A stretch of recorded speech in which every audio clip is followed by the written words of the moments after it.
નવરાત્રિમાં તમે પૂજા કરો છો, દીવો પ્રગટાવો છો, મંત્રો પણ બોલો છો, પણ તમારા મનમાં ક્યારેક એક પ્રશ્ન તો જરૂર આવતો હશે કે માતાજી ખરેખર પ્રસન્ન છે કે નહીં? મારી ભક્તિ સ્વીકારાય કે નહીં? મિત્રો, માતા દુર્ગા સીધી રીતે દેખાઈને કંઈ નથી કહેતા, પણ જ્યારે તેઓ પ્રસન્ન થાય છે ને, ત્યારે જીવનમાં નાના નાના દિવ્ય સંકેત જરૂરથી આપે છે. આજે હું તમને કહીશ નવરાત્રિમાં માતાજી પ્રસન્ન હોવાના 7 સ્પષ્ટ સંકેત, જે જો તમારા જીવનમાં દેખાવા લાગે તો સમજી જ જજો માતાજીની કૃપા વરસી રહી છે.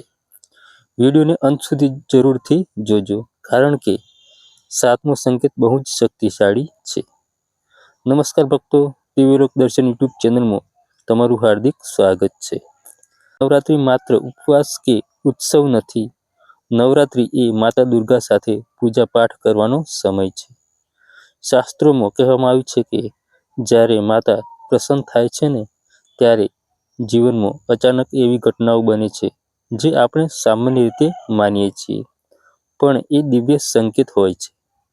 તો ચાલો જાણીએ એ 7 સંકેત કયા છે. સંકેત નંબર 1. પહેલો અને સૌથી મોટો સંકેત, તમારા મનમાં અચાનક શાંતિ આવવી. ભલે સમસ્યાઓ હજી પૂરી ન થઈ હોય, પણ અંદરથી ડર ઓછો થવા લાગે, ચિંતા ઘટે અને મન કહે બધું સારું થઈ જશે.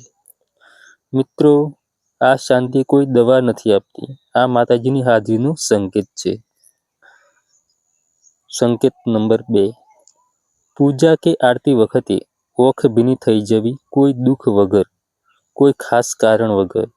માત્ર માતાનું નામ લેતા જ ઓખોમાં આંસુ આવી જાય છે તો યાદ રાખજો, આ દુર્બળતા નથી, આ આત્મા અને શક્તિનું મિલન છે. જ્યારે માતા પ્રસન્ન થાય છે ને, ત્યારે હૃદય ખુલી જાય છે. ત્રીજો સંકેત, પૂજા સમયે દીવો સ્થિર અથવા શાંત બળવો. જો દીવો વગર હવામાં લાંબા સમય સુધી શાંતિથી બળે તો સમજી જજો માતાજી તમારી પૂજા સ્વીકારી રહ્યા છે. ઘણા ભક્તો આ સંકેત અનુભવે છે પણ ધ્યાન નથી આપતા. ચોથો સંકેત, નવરાત્રિ દરમિયાન અચાનક સારા સમાચાર મળવા. નાની પણ સારી વાત, અટકેલું કામ આગળ વધવું, સારો ફોન આવવો, કોઈની મદદ મળવી, આ બધું સંયોગ નથી, આ માતાજીની કૃપાની શરૂઆત છે. પાંચમો સંકેત, માતા દુર્ગાનું નામ વારંવાર મનમાં આવવું. બેઠા બેઠા જય માતાજી મનમાં ગુંજે, ગરબા ભજન સાંભળવાની ઈચ્છા થાય. આ બધું એ સૂચવે છે કે તમારું મન હવે માતાજી સાથે જોડાઈ રહ્યું છે. છઠ્ઠો સંકેત, ઘરમાં અચાનક શાંતિ અને સકારાત્મકતા. ઝઘડા ઓછા થઈ જવા, બાળકો શાંત રહે, વાતાવરણ હળવું લાગે. મિત્રો, જો માતાજીની કૃપા હોય તો નકારાત્મકતા ટકી શકતી નથી. અને હવે સૌથી શક્તિશાળી સંકેત, સપનામાં માતાજી, મંદિર, દીવો કે પ્રકાશ દેખાય.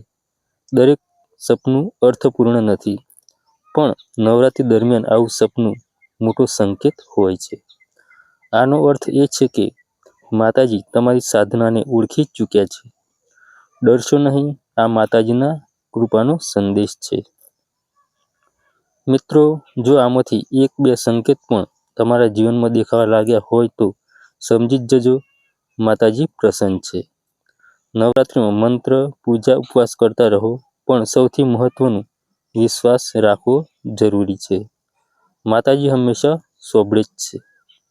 જો તમને આ વિડીયો ગમ્યો હોય તો લાઈક કરો, શેર કરો અને દિવ્યલોક દર્શન યુટ્યુબ ચેનલને સબસ્ક્રાઈબ કરો. કોમેન્ટમાં લખજો જય માતાજી. માતા દુર્ગા તમારા જીવનમાં સુખ, શાંતિ અને શક્તિ વરસાવે એવી મારા તરફથી પ્રાર્થના. જય માતાજી.